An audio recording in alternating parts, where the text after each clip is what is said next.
Good morning student. आज हम लोग पढ़ेंगे कि तत्व मीमांसा क्या है, व्हाट इज ए मेटाफिजिक्स। ठीक है, तो जब हम लोग तत्व मीमांसा की बात करते हैं तो उसका संबंध होता है उस मूल तत्व से, उस एलिमेंट से होता है जिससे कि सृष्टि की उत्पत्ति होती है।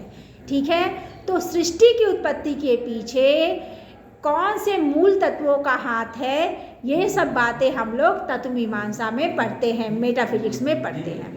तो जैसा कि हम लोग जानते हैं, इस मूल तत्व को लेकर के, इस मेन एलिमेंट्स को लेकर के बहुत सारे विवाद रहे हैं। मतलब अगर हम पाश्चात्य दर्शन में देख लें तो पाश्चात्य दर्शन में ग्रीक दार्शनिक है थेल्स है।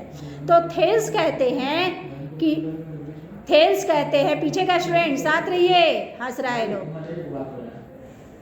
तो थेल्स कहते हैं सृष्टि की उत्पत्ति के पीछे किसका हाथ है, तो जल का हाथ है। Water is the main element of the creations of the universe. ये जो यूनिवर्स है उसकी उत्पत्ति के पीछे किसका हाथ है, तो वाटर का हाथ है, जल का हाथ है। जल से ही सृष्टि की उत्पत्ति होती है, ऐसा थेल्स ने कहा। थेल्स के बाद एरिस्टोटेल है, उन्होंने कहा कि एयर से सृष्टि की उत्पत्ति होती है, वायु से सृष्टि की उत्पत्ति होती है।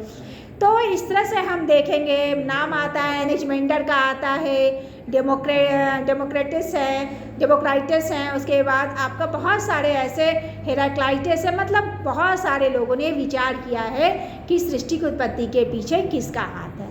हम भारतीय परिप्रेक्ष्य में भी देखें तो सृष्टि की उत्पत्ति में उन मूल तत्वों को लेकर भारतीय परिप्रेक्ष्य में भी विवाद रहा है। तो जब हम बात कर रहे हैं तत्व मीमांसा की, तो इसमें मुख्य रूप से हम लोग मूल तत्वों को लेकर ही अध्ययन करते हैं, जहाँ दो भाग बढ़ जाता है। एक भौतिकवाद होता है और दूसरा हमारा अध्यात्मवाद होता है। भौतिकवाद के अंतर्गत हम लोग पढ़ते हैं कि सृष्टि की उत्पत्ति जो है वो मैटर से हुई है। Matter is the main element of the creation of the world. Matter जो है उससे सृष्टि की उत्पत्ति हुई है। तो मैटर के अंतर्गत हम लोग देख ले, जैसे कि हम अगर भारतीय परिप्रेक्ष्य में देखें तो चार्वाक ने कहा कि सृष्टि की उत्पत्ति के पीछे जो है पृथ्वी, जल, अग्नि और वायु का हाथ है। तो एयर है, अर्थ है, वाटर है, फायर है। ठीक है, इन सब तत्वों के मिलने से सृष्टि की उत्पत्ति होती है। तो इस तरह से हम देखते हैं, अगर हम पाश्चात्य परिप्रेक्ष्य में देखते हैं सृष्टि की उत्पत्ति को लेकर के, तो वहाँ भी भौतिकवाद और अध्यात्मवाद दोनों को ही हम सम्मिलित रूप से पाते हैं। ठीक है, तो जहाँ हम अध्यात्मवाद की बात करते हैं, आइडियलिज्म की बात करते हैं, तो वहाँ हमारा कॉन्शियसनेस इम्पॉर्टेंट हो जाता है, चैतन्य इम्पॉर्टेंट हो जाता है कि चेतना से ही सृष्टि की उत्पत्ति होती है।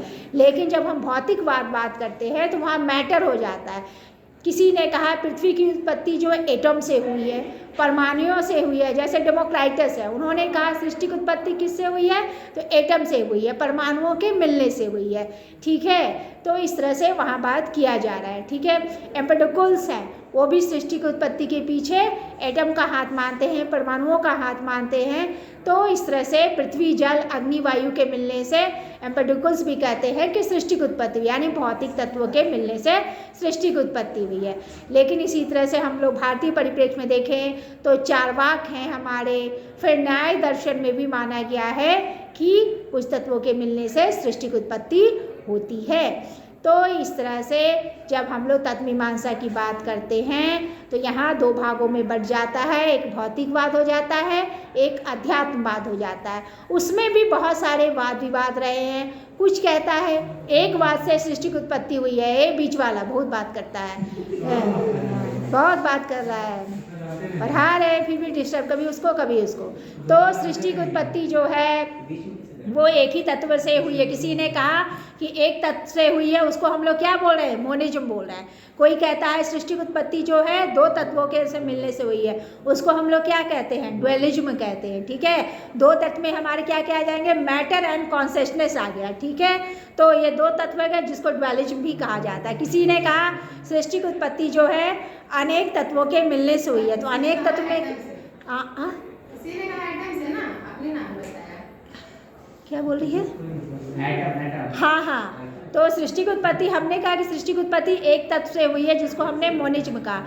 किसी ने कहा सृष्टि की उत्पत्ति दो तत्वों से हुई है देर आर टू एलिमेंट्स, ठीक है। जब मैटर एंड कॉन्शसनेस हो गया, ठीक है, आपका हो गया मैटर और कॉन्शसनेस में आ गया आपका भौतिक और चैतन्य हो गया। हम तीसरा कह रहे हैं सृष्टि की उत्पत्ति जो है, there are 2 and more than elements, यानी 2 या उससे अधिक तत्वों के मिलने से सृष्टि की उत्पत्ति हुई है।